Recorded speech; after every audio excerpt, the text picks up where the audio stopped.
解密盟友，你不知道的美国。Joining us now is Jerome Balakan, the first official New York State representative and director of Taiwan since 2024. Jerome aims to lead the charge for FDI, trade and cooperation between the state of New York and Taiwan's industry to promote the growing relationship between the city that never sleeps and the heart of Asia. Welcome, Jerome.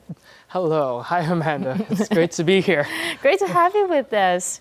Yeah. Now, speaking of New York State, people associate it with New York City, but actually that is not the capital. We know the capital is Albany, which is actually the nation's first flagship semiconductor research facility. So can you talk us through about New York State, the semiconductor industry? Of course. So when we try to go down into that, yes, a lot of people have that misconception that the state of New York's capital is New York City. Well, in this case, unfortunately, for most people, it's not. It's Albany. For people abroad, they probably don't even know where Albany is, but it's just above New York City. And as you mentioned, in regards to New York's semiconductor industry, it's actually one of the most booming industries within the U.S. alone. Right. When we talk about New York semicon, or if we talk about semicon in general within the U.S., you usually think about Arizona, right, with TSMC setting up in Arizona. But within New York, the industry has always actually been at the forefront of developing these large-scale semicon fabs as well as manufacturing plants. You could kind of start it off with the Albany has I believe the largest fabrication plant, the first fabrication plant for semiconductors in the U.S., the Albany Nanotech Center, where it is focused on the development of semiconductors and microchips.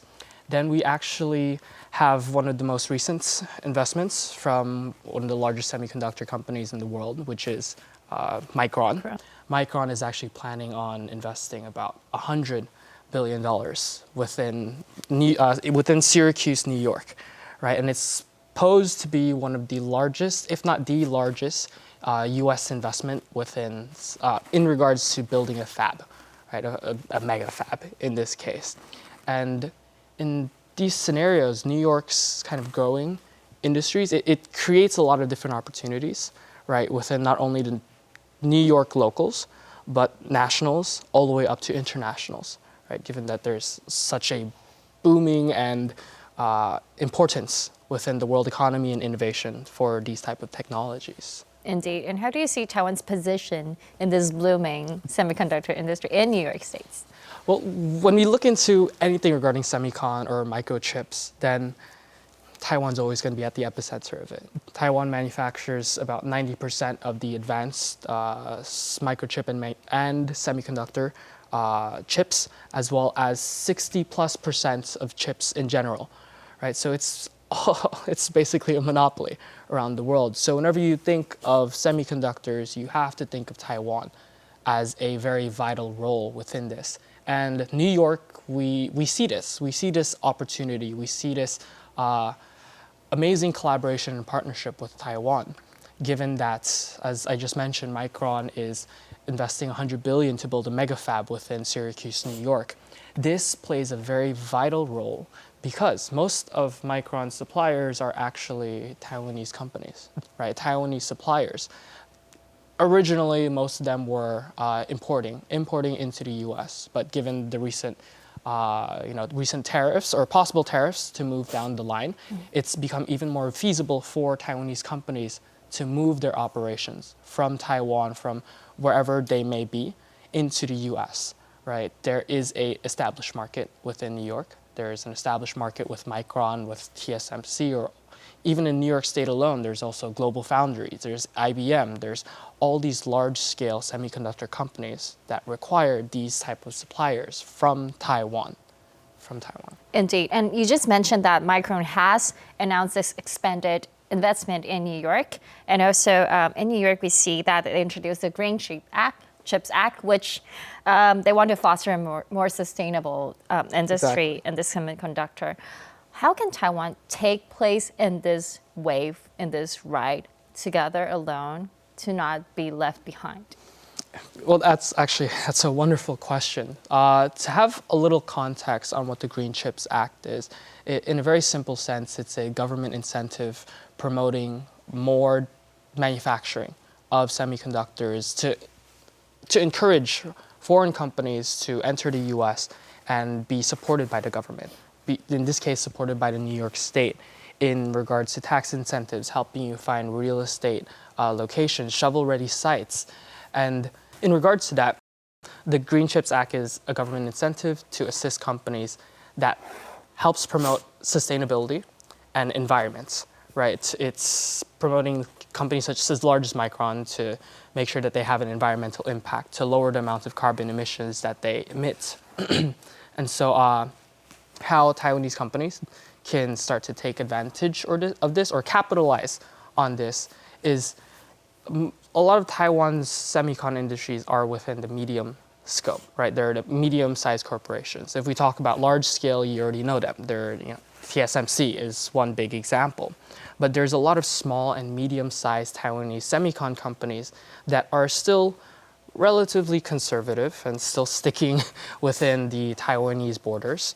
And this new incentive that's being set by the US federal governments and being implemented and enforced by a lot of the state government levels is trying to offer the security for Taiwanese corporations to move their operations abroad, right? It's telling you, hey, you're not just going to come here on a private level. You're coming here with government help. We're willing and very happy to help you establish something within our state, within our country, to help you supply your buyers, which are these large-scale fabs. Yes. Also, we talked about blockchain. We have to talk about New York. Blockchain technology bloomed, as we just talked about, around COVID, before COVID. But what made New York so special when people mentioned blockchain technology? We immediately related to New York. You know, this is actually funny. Just a couple months back, I also gave a panel speech in Taipei Blockchain Week regarding, Web3 and blockchain. And it surprised me too. I didn't actually know too much about this field until about a couple months back. But New York is actually working as the forefront to build these type of blockchain, cryptocurrency, Web3 space industries, because in most cases, it's the future, right? We're starting to see that the world is digitalizing. The world is really moving towards a direction that's focused not only on AI, but the digital world, right? There's only so much land that we have on this earth, but there is infinite land within a digital space. So the New York State, or even New York private corporations, are looking to capitalize on these opportunities.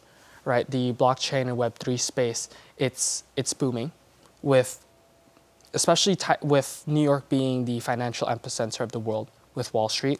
Wall Street is actually one of the main investors in this space, right? In regards to the fintech sectors of New York, they're utilizing things such as stable coins, such as using e-wallets, everything that allows the world to, in these cases, be a little bit more secure than they were before, especially when you start integrating blockchain into different sectors and different spaces. They're not controlled through one specific entity. They're controlled by everybody, right? So it offers security, it offers privacy, it offers you the ability to, in this case, be free from all these sets of chains or whatever walls that you may be put in. And New York's investment into it has actually flourished, right? Compared to San Francisco, New York's VCs have actually invested in more startup companies in the Web3 space than San Francisco has. And that's saying something because it's California. But why so? Because we see the potential, right? We see the potential of all these amazing industries that are growing, and seeing the importance of Web3, seeing the importance of blockchain to be integrated in almost every single sector, right? Right now, it's still in a baby phase, but that's what New York has always been about, right? We're here for high risk. We're here for opportunity, right? And you can't always get opportunity without taking a little risk. So do you think New York is better at taking high risk compared to other places? When you watch any type of high-risk movie about finance or about some guy who's willing to risk it all, it's always somehow situated in New York. That's very true. That's Exactly. Very true. Exactly. It's the state of opportunity. It is a state of opportunity. A state of opportunity in technology and finance, but also a very interesting fact, textile industry as well. And there's a lot of collaboration with Taiwan. Taiwan is another textile island. How do you see the two working together? I think there's actually a large amount of opportunity, of course, because New York is a state with any type of market, right? New York has almost every single market you could think of. We could go from semicon all the way to SMEs. New York City in itself is the most diverse city in the world, right? Where we have the most different cultures, different ethnicities in one city. And one big fact about New York is that the 4 fashion capitals of the world, there's Milan, there's Paris, there's London, and then there's New York. It's the only fashion capital outside of Europe. And Taiwan, as I mentioned before, we have a robust amount of talent in this country. And New York is about that type of cultivation, cultivating not only innovation, but talent acquisitions, right? In regards to the fashion industries, there are possible collaborations with Taiwan on a scientific and R&D sense, especially in New York. They recently, the Department of Science and Technology, I believe, have started up a New York Star Center, which is actually focused on textile development and sustainable textile development, right? Creating things such as faux kind of clothing, right? You don't want to be killing animals needlessly, because especially right now there's fast fashion. It's actually one of the leading pollutants. Exactly. It's one of the leading industries for pollution, which is fast fashion. And New York, seeing that it's a fashion capital, not only wants to maintain that status of being a fashion capital, but being a sustainable fashion capital, right? We don't want to be risking things without reason, right? And in these scenarios, Taiwan has such a robust and very advanced R&D sector. We have smart people who have these ideas, these capabilities, and they could collaborate within New York on the front of New York Star in developing these type of sustainable fashions, right? These sustainable textiles that require half or even 1/10 the amount of water, 1/10 the amount of 0% of the euthanization of any type of animals, right? So this is something that could be a possible collaboration. The most charming part of New York is the mentality of open-mindedness to every different kind of person with different personality, with different professions and different dreams. And above the discussion that we've just had, is there any other areas that you think Taiwan and New York can collaborate in the future? I think in regards to collaborations together with Taiwan, beyond the semicon industries, of course, there is a startup industry collaboration opportunity. Something that we're actually actively trying to promote right now within Taiwan is to help startup industries in whatever sector they may be who are looking for an international push, right? Staying in Taiwan, as much as I love this amazing place, it's a small market compared to the market in New York, right? New York is the 9th largest economy in the world, right? There's so much opportunity and so much, in this case for startups, money to be found within New York, right? So one thing we're actively trying to push for is for startups here to have opportunities to collaborate with the New York State government, may it be with Startup New York or government incentives that are being offered to startups to establish. We can help these companies find real estate, meaning find co-working spaces, find offices, and beyond that is find possible partners within New York that can collaborate with Taiwan industries, right? So it's a very back and forth. Right now, we really are looking to push this type of collaborations, whatever collaboration it may be. There are main focuses, right? There are the unicorns like semicon, and there are the soon-to-be unicorns like the Web3 space, right? And blockchain, all of that. But there are those diamonds in the rough that take time to be cultivated. And as we just mentioned before, New York is a place to be because of all these diverse cultures, of all these mindsets. It's a state where risk is not that much of a risk because we know that in order to cultivate talents, you have to put in a little something. You have to put in either heart, money, or time, right? And a lot of people are unwilling to do that. But in New York, it's become a culture. It's become a culture to invest and then see how we can build this to the very pinnacle of where it is. Right? So that's what I'd say. Yeah, and we're very excited to see how you will work on this collaboration and more blue seas between Taiwan and between New York. Thank you so much for joining us today. Thank you.